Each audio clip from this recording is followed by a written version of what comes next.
Hey, friends. Welcome to the Changing Work podcast. We are so glad you're here. My name is Nick, And I'm Scott. and this is the podcast where we talk about changing work from the inside out. So if you're into making the workplace and the world a better experience via conscious business practices, stick around. This is for you. Hi, friends. It's Scott with the Changing Work podcast. I'm here with Howard Behar. Howard was the president of Starbucks in the day. First of all, hi, Howard. Thanks for Hi, joining. how are you, Scott? I'm doing very well. I'm just going to share a little bit about you with our members here. Howard has been hailed as a hero of conscious capitalism. Love that.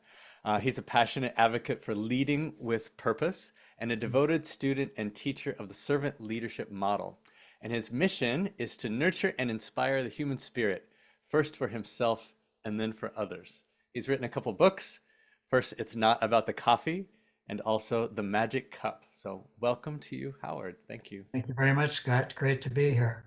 And thank you for doing the work that you're doing. We all appreciate it. And my question is, how did you get interested in conscious capitalism or in servant leadership? It had my very first introduction to servant leadership, to really Robert Greenleaf's work, who coined the term servant leadership, was when I was in my mid-20s, and somebody gave me this little booklet called "The Leader as Servant," and so I read that, and I said, "Gee, that's who I want to be. That appeals to me." I had kind of been that. I'd kind of had that personality and had who I was, but I was unconscious competent, so to speak. I did it, but I had no idea what I was doing, couldn't teach it. And from that day forward, I began to want to learn more and more about what servant leadership meant. And it goes by all names: conscious capitalism, transformational leadership. I don't care what you call it. It's basically about the understanding that your role in life is to serve others, no Hmm. matter what you do. Hmm.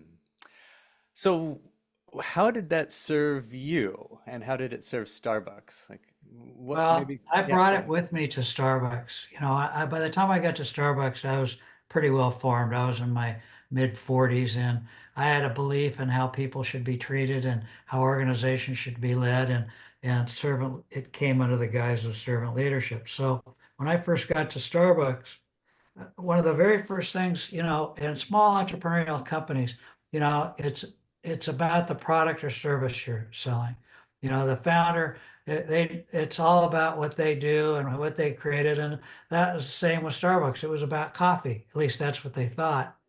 And or if you're a software business, about the software. But it is not about those things. And I never believed it was. And so I was trying to get people to understand at Starbucks that it wasn't about the coffee was important, right? A lot of our creativity went into the coffee, and it was something we sold, but really what we were doing was helping people to have a better life. Hmm. I used to always say we're not in the business of filling bellies, we're in the business of filling souls. Hmm. And we're not in the coffee business serving people, we're in the people business serving coffee. So I came up with little sayings trying to get people to understand what we were really about. And I was trying to get the people that worked in the organization to understand that, and that will be the way we'll be successful is how we serve people, how Hmm. we treat people when they come into our stores, the interactions that we have, what we do for them. That's will determine the ultimate success or failure of Starbucks. And so that's what I drove at Starbucks. And I was relentless about it because I was a true believer. Nothing more dangerous than a true believer, you know.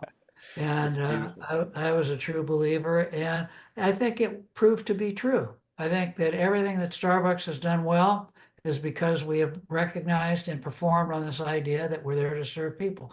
And every time we've screwed up, it's because we've forgotten that. That's fair. And so let's say you're a store manager Yeah, and you have a team of whatever it is, 10 or 12 people, baristas and all yeah, doing all the functions.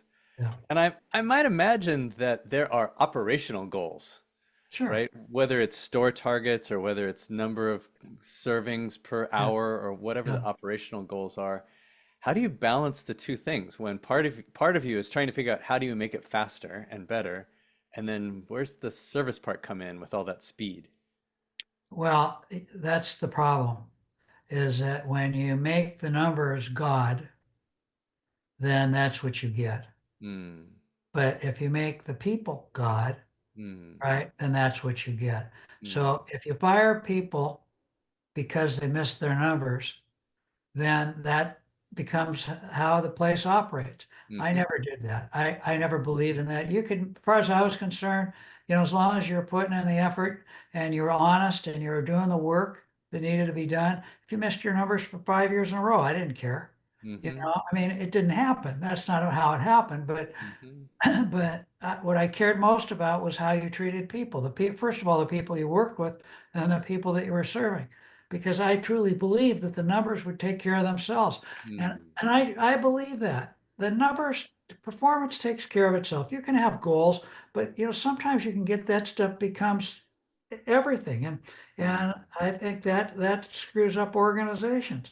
mm. Nothing ever goes the way that you think. That old saying, leaders will tell new people come in, we'll do just fine here as long as you don't give me any surprises, right? You've Right, heard that. right. No surprises. Well, people always are giving you a surprise. People Sure they never are. give you what you expect. I mean, if you're running a company and you're selling pieces of software that sell for $1 million a piece, and one of your salespeople comes in and says, "You won't believe what just happened. I just got $1 million order we didn't expect to get." That's a surprise, isn't it? Yeah, that's for And sure. you're happy about that, aren't you? But equally on the other side, sometimes you lose that order. So, Mm, you may get surprised by that order that you lose. So that's the way life is, and we deal with those things. So don't make the numbers your, be all end all. It's a yeah, problem in the American economy, and it's a problem in public companies. I that's mean, right. it's baloney that every public companies just go straight up like this. And the truth is, public companies are like human beings. It's like this. Yeah. Then over time, as we grow, build more stores, but they always hide it in one way or Mm, another. You know, mm, you always want to hide it. You want to make this even growth curve. So shareholders are always, they can always say, yeah, they always perform. Companies don't always perform, but they find ways to hide when they miss it. for sure. So, what advice do you have then for the CFOs and CEOs who do have to go on a quarterly basis and deal with the street? Even if they really believe in conscious capitalism, really believe in servant leadership, how do they fend off the pattern that we've established Tell about the short truth. term? Tell them we're going to have ups and downs. Yeah. If you want a company that is 100% all the time, this is probably not a good place for you to invest.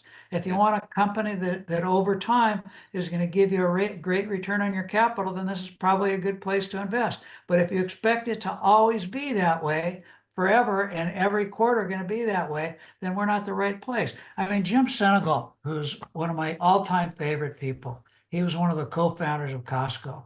So Costco has always paid more, right? They've given their Mm-hmm. people benefits. They treat Mm-hmm. their people well. They Mm-hmm. promote mostly from within, right? He Mm-hmm. was getting pressure from shareholders, because um, uh, Sam's Club was paying less money. I said, "Why do you have to pay your people so much money?" And Jim said, "If you don't like the company, sell your stock." Okay, now, Yeah, now over time, Jim couldn't do that unless he performed over time, true. right? You got to perform over time. But that doesn't mean that Jim always made his numbers. Yeah, that's right. Right? Didn't. And Starbucks isn't going to always make its numbers. And we get ourselves in trouble when that becomes the be all end all. You want to Mm, create, here's a story, a Starbucks story. tell me. Um, so we used to put on the coffee bags, we hand scooped coffee and put them in bags, right, in the old days. And we had these little stamps that represented the coffee. So they're beautiful little stamps, like a stamp you'd put on an envelope. Yeah. Beautiful color, all representing each individual coffee, Sumatra, Kenya, whatever it happened to be. So we were getting close to the end of the quarter, right? End of the year. And so everybody starts to panic because we're struggling, right? A little bit. So what did we do? We told everybody not to order any stamps, Okay. right? Was that really the right thing to do? What was the message we were giving our people? Yeah. Don't, yeah, I mean, don't do that. Yeah. So Don't it's do that. Don't let your fears rule your life. Don't Mm. you let your fears of missing a quarter rule your life. So what? We've missed quarters, you know? Mm-hmm. Yeah, but be out in front of it. Yeah, that Don't makes sense. surprise, that's all. Just don't surprise anybody. What other practices, like how did this actually roll out? So for if I'm a frontline barista, what were the messages I was hearing or the practices I would hear that let me know that the customer experience was king? Well, I don't want to tell you, I believe that Starbucks has fallen off the wagon a little bit. So I'm talking about when I was there and Howard Sure, was there and fair Orrin. enough. Okay, so I mean, it was impossible to get fired for missing your numbers. Mm, yeah. It was really, I mean, you wouldn't get, you know, What was there a and way to but measure the customer experience? Well, we had what we called, customer comment cards in the early days before there was the technology. But yeah, we could measure, and we did with what I called snapshot, which Okay. was a snapshot in time of what was going on in the stores. I didn't like mystery shoppers because it shouldn't be a mystery to your people. They should have the information before you get it. Yeah. Right? It's not catch people doing things wrong, it's catch people doing things right that counts. So the way is reinforcing. If somebody was messing with the people, we would coach them, and if they couldn't get on board, then we would ask them to leave. Now, we tried to love them as much going out the door, even if they didn't perform with people, even if they weren't the right people inside of Starbucks. We Yeah. tried to love them as much going out the door as we loved them coming in the door. But that was the quickest way to leave Starbucks, is when you Mm, treated people poorly. yeah. And sometimes we didn't catch it for a while, it hides behind it, the cloak, and then we would catch it. But we were always encouraging people to tell us how is it going, not because we were trying to catch managers doing bad things. We were trying to encourage them to do the right things. We Sure. wanted to know that how you got rewarded and recognized at Starbucks wasn't for record numbers. It was for how people felt about you, how you felt about them, and how you Mm, served others. mm, And those were the things that we did. Now, we'd have store manager of the quarter and for different things and all the things that people had, and they would get rewarded if they had a big year. It's not that we didn't acknowledge those things. It's just that wasn't we didn't penalize for not. mm-hmm, mm-hmm. It sounds like, one of the definitions I like about conscious business is it creates a balance of all of the people involved, Yeah. right? So you're talking about, okay, we're going to give our employees a great place to work. We're going to treat them right. We're going to give our customers a great experience. And we still have to hit our numbers. Like the Yeah, results will yeah, come for the shareholders. you still had goals. I had goals to hit Sure. and I worked on it. And when I came back, I retired once. And it was too early for me. But I committed to my wife, who was getting her PhD at the time, that when she finished, we'd take a year off, we'd go travel because I'd been Mhm. working since I was 13. Mm, So she did it in about 3 years. I thought it'd take her eight, you know. And so I made a deal and I went to Howard and Orr and I said, I think I'm gonna take this time off. mm, And we'll decide when I get back what we're gonna do. But I was thinking I wasn't coming back. I was still on the board. So I stayed mm. on the board during that time. And so I where was I headed with this? It's always so anyway, I decided to take that year off and I came back and went into consulting. I hated it. And one day I get a call from from Orrin, who was at that time the CEO. Howard was the chairman by that time. And Orrin said, "Can you?" I was still on the board. He said, "Can you come back for a few months because the president of Starbucks North America just resigned, and we could use your help." And so I was sitting having a cup of coffee in my bathrobe at home, and I said, "Sure." And my wife said, when I got off the phone, "What did you just agree to?" I said, "Well, I'm going back for a while." She looked at me with those evil eyes. She said, "You what?" And I said, "No, they need help. I'm going back." So I get back there and I get back and I knew, you lose track when you're not in the day to day. And I had kind of lost track of all the things that were going on. But I get back in and I realized that the comps are going down. Mm, That was comparable store sales. mm, Uh, they were starting to flatten. Well, those are indicators That's the single most important indicator in my mind at a Starbucks is transaction counts. How Mm, many people are coming in every day? I can deal with the average pricing, I can deal with margins, but people coming in, that's the key to it. mm, And that was starting to go down. So I wondered what was going on. So I was trying to figure it out. And uh, finally, I figured out that what had happened in the organization, it had gone from a we organization. That meant people all working together to achieve goals, to a me organization, to each individual was just trying to do their own thing in their own department. And so I got in front of all my people and I said, that's what I said. I just said, this place has turned into a me organization. It was because the guy that had been running North America, that's the kind of organization he'd come out of. mm. He'd come out of, I shouldn't say it, but Pepsi. He'd come Yeah, out of Pepsi, numbers driven organization. yeah. And so people started, that's what they started to do. They forgot that it was about the we, about working together Mm, to achieve the results. So I said to them, I want to grow average unit volume by 100,000 in 3 years. mm, I just pulled that number out of thin air. And I said, in 1 month, I want you to all come back. We're going to have another meeting. And I said, I want you, each department, I said, and it was every department, human resources, law, legal, supply chain, operations, merchandising. I want you to come back and tell me what piece of that $100,000 you're going to contribute to mm, and how you're thinking about doing it. You don't have to have all the answers. Just tell me what piece you're going to own. mm, So in a month we came together and people were mad at me because they said, you're pitting us against each other. I said, no, I'm not. I'm giving you all an opportunity, but we're going to do it together, right? mm. Everybody's got to participate. Yeah, So that I didn't know how we were going to do it. I didn't even know if we could do it. sure. And so everybody started working on it and they started working together to figure it out, helping each other. And of Mm, course, operations and merchandising had the biggest piece because they had the most levers. sure. And and so we started working towards the goal. And by the time I left, we were about three-quarters of the way through it because they replaced me, and but they went screaming past that goal. Nice. They produced 150,000 in 3 years. And we Nice. just kept tracking it. And here it was an example. One of the people that was running operations in North America, in charge of all the stores, he said, I think we're too short on labor. Mm, I think that we have to increase the number of people working in the stores. Well, I'm an old school retailer. I thought you don't do that until you have the sales. Right? He says, no, I think we're too short. I said, okay, let's try it. So I yeah. said, why don't you take 300 stores and let's see what happens. Uh-huh.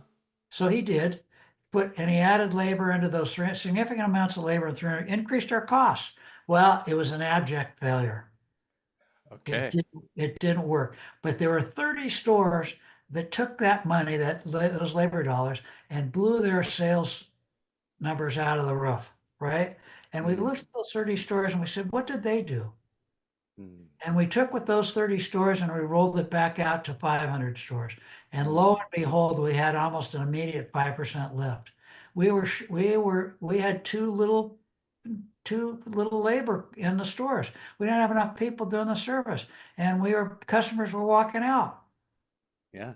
And Wow. so you go against the grain. I went against the numbers grain. No retailer would have said that made sense. But we tried it, we found the place that it did work, and then we just copied it. That's great. And So so, it's you do things to support your people. that's awesome. So going back to this place where you set a big vision, a big Yeah, target. I yeah, think a lot of people know how to do that, right? We yeah, had the famous one is JFK in the 60s talking about going to the moon by the end yeah, of the decade, things like that. yeah. That's common territory for leaders. But then your folks came back and said, "Hey, you're pitting us against each other." How do you make this pivot to say we are going to have a big goal, but we're going to do it together? And besides just the words, what do you put in place to make sure that they're doing together and not just like survival of the fittest? You get together all the time Mm, and you talk about what's going on. You have those 15-minute stand-up meetings. How you doing? mm, Where do you need help? What's working for you, what's not working for you. The no penalties when it's not working, mm, right? And when it is working, we say, how can we help you do better, even mm, more? And it's you do it together. You don't go back into your silos and say, I have this number, right? Because human resources had to help operations because they had to be able to get more people into the stores, Yeah. right? They had to figure out how to recruit more people. So they had to work together. Mm. So it's constantly reinforcing togetherness Yeah. as the goal that we're doing this together versus, hey, operations, you're going to give me 50,000. Sure. Don't bother me when you can't. Yeah, it's that. Sure. And you're there for them as a leader, constantly giving them encouragement. When they say, hey, I have this idea, okay, let's try it. It could have failed, Yeah. right? And he had to figure out some other way. So this, I know that you share the numbers. There's lots of research that shows that businesses who operate in a conscious way actually do better. They do. And so I'm curious, like when I first heard conscious capitalism was a thing and Raj Sisodia and the team came Yeah. out with the book, I'm like, oh, this is the wave that's going to change Yeah. everything. But then people fall back into these other patterns. Why do Yeah. you think that is? Why is this so hard for it to stay? Well, fear. Fear. Yeah, Yeah. fear takes over. We don't miss, we miss, we don't get what we said we were going to do, and all of a sudden we're afraid of we're going to fail, and Mm, so we start to fear failure. mm, And instead of understanding that that's the nature of life, the dance of life, two steps forward, one step back, mm, and so I think that's the biggest issue. I'm going to get fired if I don't make this. I'm going to da da da da da. Instead of turning your fear into faith and figuring out how to move forward. And look at conscious capitalism or servant leadership isn't a pathway towards economic success. If that's all you're after, then most likely you're going to fail. mm, Conscious capitalism and servant leadership is a way of living, mm. right? It's a values orientation towards accomplishing goals. Mm. I'm curious, I believe that too. What has been the impact on you as a human, as a man, as a husband, as a friend of living this way? Well, I'm not sitting here in front of you and don't say that I have never had fear or I have never been disappointed in myself. I have been, and I've had those things and I've had those battles, but I always try to battle back. I'm a big believer in affirmations. Mm, My mm, two most important affirmations is I love myself unconditionally. mm. Hard to do. I have that in my toilet where I sit. It's on the wall in front of me. I said, if I can my love myself sitting on the toilet, I can love myself anywhere. Then the other one is I am enough, I have enough, I do enough. Mm, You're going to set on these journeys in life and you're not going to achieve everything that you set out to achieve. I've always had, or not always, but since I've been late 20s, a 5-year plan mm, for my life. I didn't know how I was going to achieve things. I had economic goals, how much I wanted to make by the time I was 30, mhm, personal growth goals, mm, health goals, um, economic travel goals, mm, you know, it's knowledge goals. And I was set out to do things. Did I get everything done that I set out to do? No. mm, But I'd stay with it until I said, Howard, you're not committed. mm, Right, take that goal off. You either commit or you're not. mm, And it's amazing how things happen when you just write out your goals and you put them there. I'd write them out and I'd look at them a few times and then I'd leave them. mhm, mhm, And it was amazing how many things went into my subconscious and I'd just be driving towards them. mhm, And so affirmations have been important to me, and I've always had affirmations around achievement and mm. doing things. I am enough, I have enough, I do enough. Really an important one for me. Beautiful. So affirmations, goal setting. What are some other daily habits or practices or personal operations? Self-talk is critical. Self-talk. How you talk to yourself, Yeah. how you talk about yourself to yourself, Mm, right? I have my mission statement goes like this. Every day I want to nurture and inspire the human spirit, beginning with mm, myself first and then for others. mm, So the reason why I say self first, if I'm not okay with me, very difficult to serve others. The most difficult person you'll ever have to lead in your life is you. mm, And so I work on that all the time. Before I go to bed every night, I look in the mirror and say, Howard, how did I do today? I'll show you here. This is a document that I've had for, you're not going to be able to read it, but that I've carried with me for, well, let's see, I'm almost 80 years old, for 50 years. And it's changed from time to time. It has my mission statement on it, has my core values, and then my 6 Ps, how I do everything. And I measure myself according to this document. Nice. How And often do it you keeps look me at it? honest. How often do you measure? I measure every night. Awesome. Every night. How did I do today? And it's sometimes it's not. It's how did honesty. Here are my core values: honesty, fairness, respect for self and others, responsibility, integrity, trust in self and others, caring and love. Right. So each of those has something that I try to. Everybody would say, if I said, "Give me your definition of are you an honest person?" You'd say, "Yeah, I'm an honest person." But if I said, "Okay, define honesty for me," we might have a little definite difference in definitions. Sure. Right. You And mentioned the so I six have to P's. define that for myself. That's awesome. I What don't what lie. are I the don't lie. Even when my wife comes home and is modeling 3 dresses and she says, "Do any of these dresses make my butt look big?"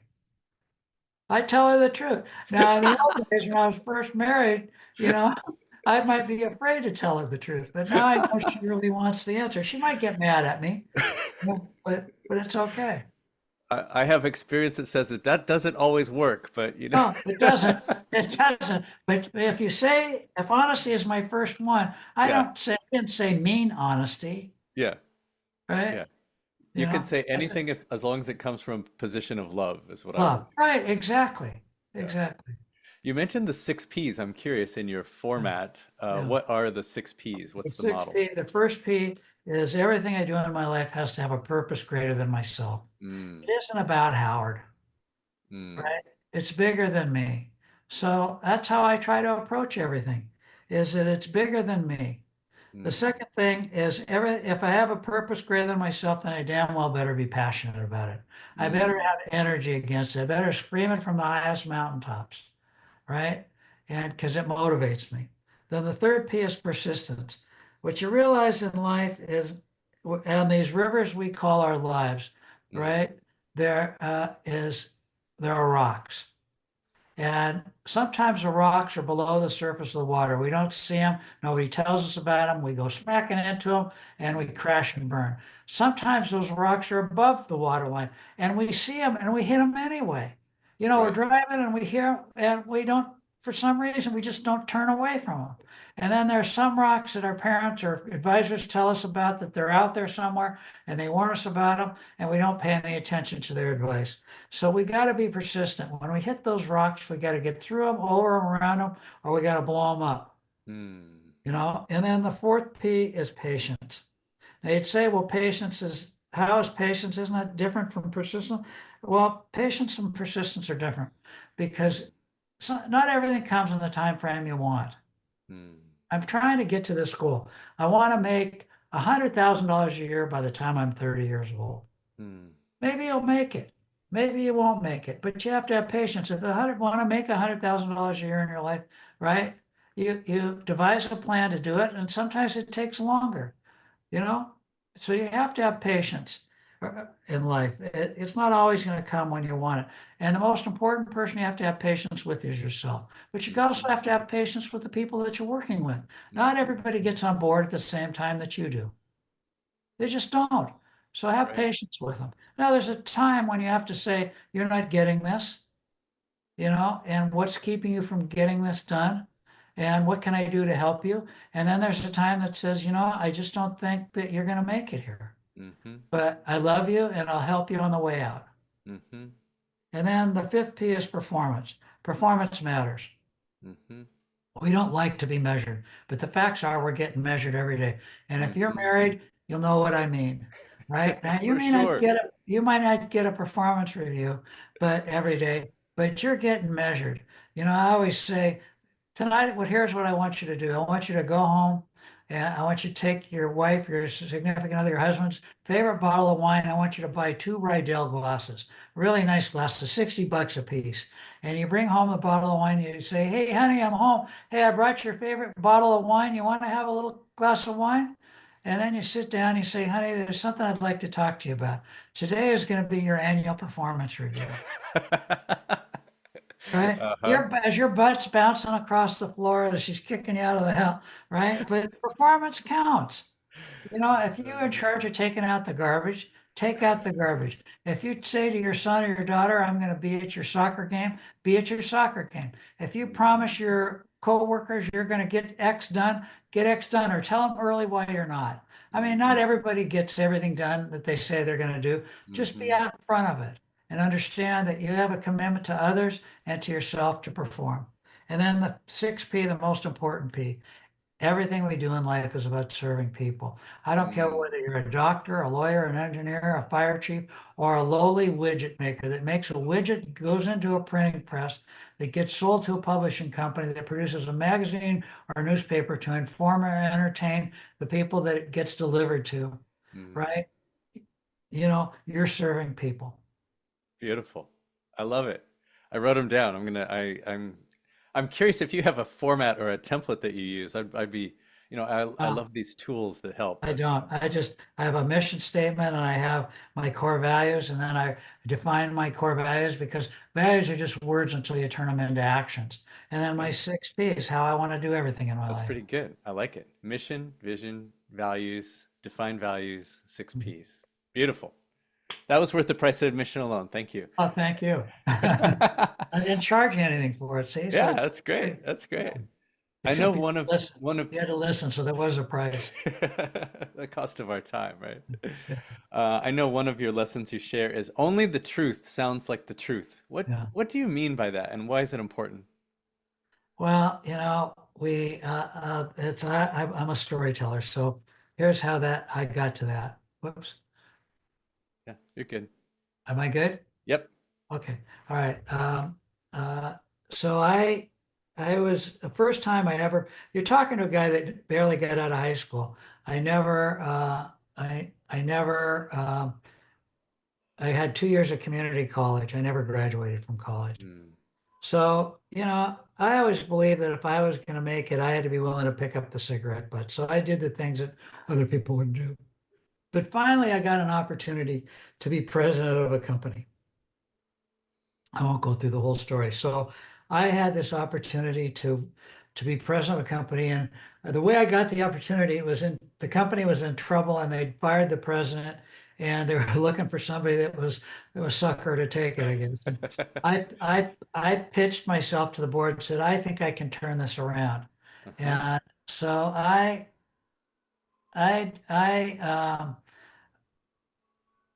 made the pitch and they gave me the opportunity, and I get into the job and I realize, uh-oh, that guy was hiding the numbers. They were not only not performing well, they were in trouble. It was Oh in no. trouble. So I get the end of the job and I say, what am I going to do? Well, I'd never been through a layoff before, but I realized that I had to do something. Mm, And so I got my team together and I said, we're going to have to cut some costs. We're not going to survive. And so it was on a Friday and we spent the whole day doing a plan. And this was before computers. It was IBM Selectrics. You remember those? oh, it's a long Yeah. time. Okay. So, and we typed everything out. The head of human resources was taking care of all the notes and my assistant was there.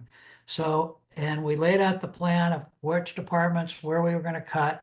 We didn't have names, but we had amounts and departments and stuff like that. And so the head of human resources took the plan and went to the copier and made copies for everybody. But she left the original on Oh no. the copier. Oh Yep. no. So I'm 2 months into the job, man.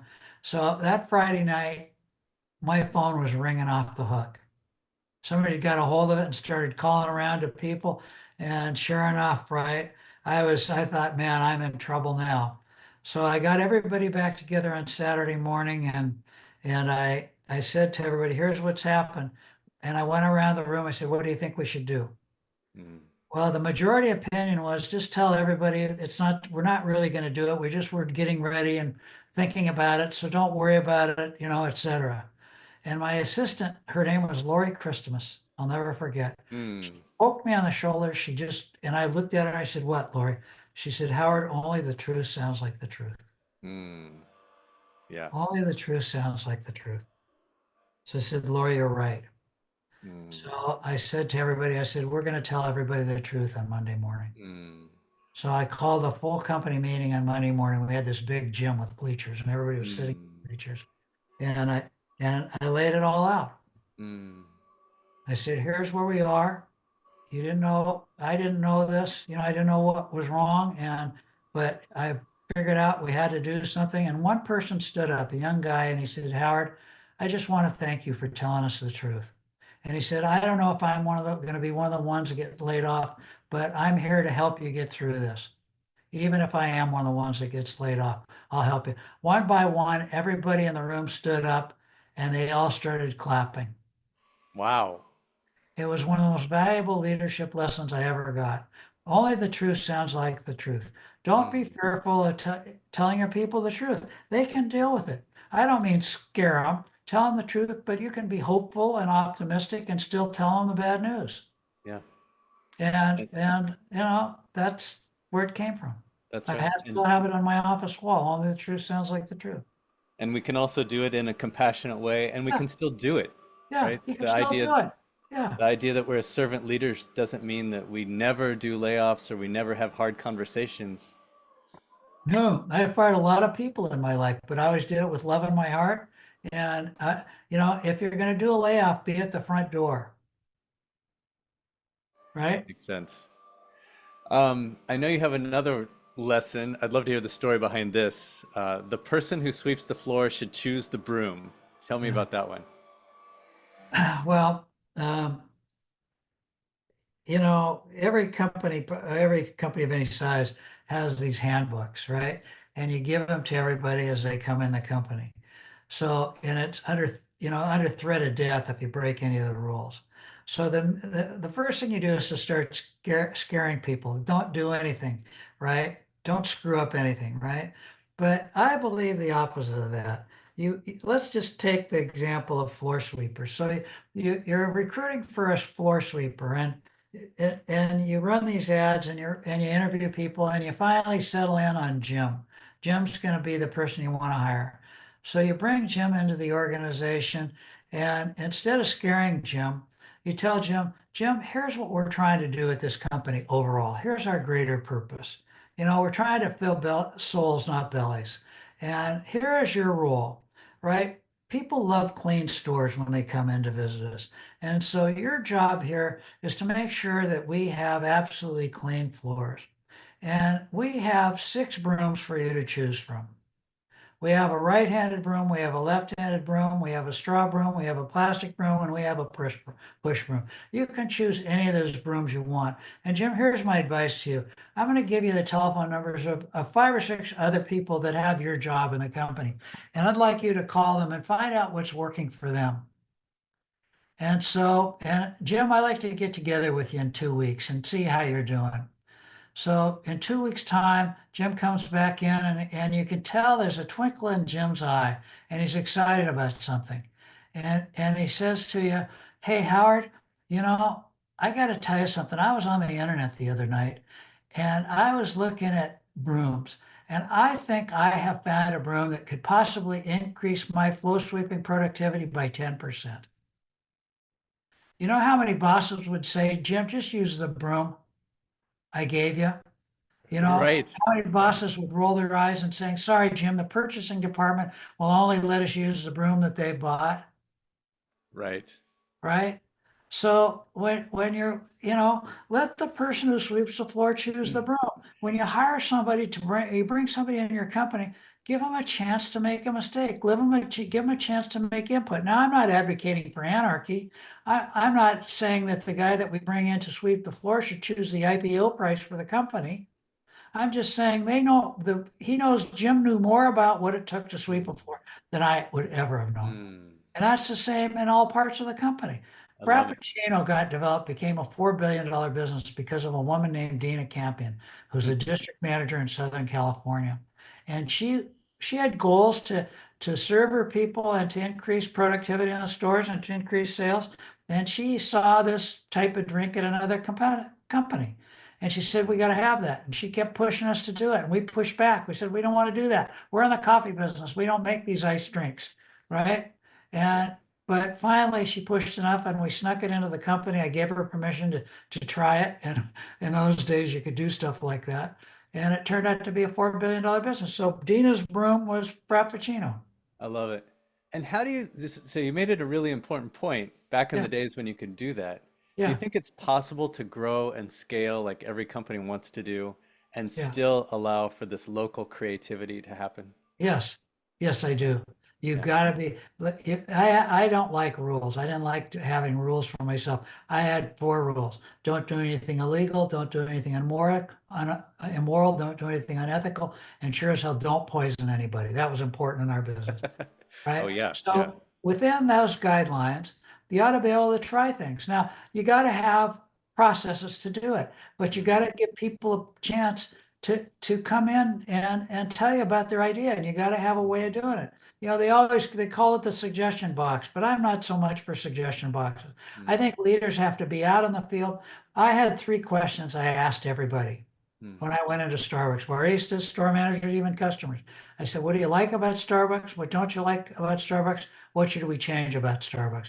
And Hmm. trust me, when you're doing that, you're going to get thoughts and ideas. That's the way I learned about what Hmm. we needed to do. I learned so many things doing it that way, talking to customers about what we needed, what we should have, what we didn't have, Hmm. from people that, how did we get to names on the cups and calling people by their name? It was because one barista said, we should be like Cheers, where everybody knows your name. That Yeah, was what he said to me. I said, God, that's fantastic. You're right. How do we do that? that's And they great. figured it out. That's great. That's great. Yeah. Well, this has been fantastic. Howard, tell people what are you up to now if they want to find you and what you're up to in the Well, world. first of all, let me give all your listeners my telephone number. It's All right. my mobile phone number is 206 972 7776, and my email address is hb, it's my initials, hb@howardbehar.com. And so I'm sometimes slow to get back, but I will get back to everybody. They have a question, they just want to bitch about their boss, I'll listen. And I'm here to serve. I love So it. that's what I'm doing. I'm trying to convince people that and leaders that there's another way, and that we can change the world in which we live if we put people first. I love it. Well, thank you, Howard, for the work that you've done. Thank you, work for you continue to do. Thank you for your stories and for shining your light so brightly. I appreciate you. Scott, thank you very much. Thanks, everybody. We'll see you next time. Have a beautiful rest of your day. Take care.